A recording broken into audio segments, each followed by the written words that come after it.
এরপরে প্রশ্ন করেছেন পল্লব ইসলাম, আপনি জানতে চেয়েছেন মুআবিয়া রাদিয়াল্লাহু তাআলা সম্পর্কে শিয়ারা খারাপ কথাবার্তা বলে, তাছাড়া নাস্তিকরা হযরত আলী রাদিয়াল্লাহু তাআলা এবং মুআবিয়া রাদিয়াল্লাহু তাআলার যুদ্ধ নিয়ে নানা রকম মিথ্যাচার করে, এ সম্পর্কে কিছু বলেন। ভাই পল্লব, সংক্ষিপ্ত ভার্সনের এই প্রশ্নোত্তর সেশনে আমরা খুবই ছোট ছোট প্রশ্ন উত্তর দিয়ে থাকি। এটা একটা ইতিহাস নির্ভর বিষয়, অনেক লম্বা চড়া ইতিহাসের আলোচনা পর্যালোচনা করা এই প্রশ্ন উত্তর দেওয়ার সাথে আপনার সংশ্লিষ্ট বিধায় আমরা এই প্রশ্নের বিস্তারিত উত্তর দিতে পারবো না। তবে এটুকু বলবো, মুআবিয়া রাদিয়াল্লাহু তাআলা আনহুকে শিয়ারা যে বাজে কথা বলেন, এই কারণেই তারা গোমরাহ এবং পথভ্রষ্ট।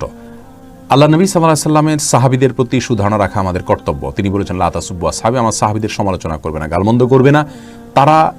তাদের ব্যাপারে আমাদের বিশ্বাস হলো সাহাবীরা ফেরেশতা ছিলেন না, তারা মানুষ ছিলেন, তাদের দোষ ত্রুটি হয়েছে, ভুল হয়েছে।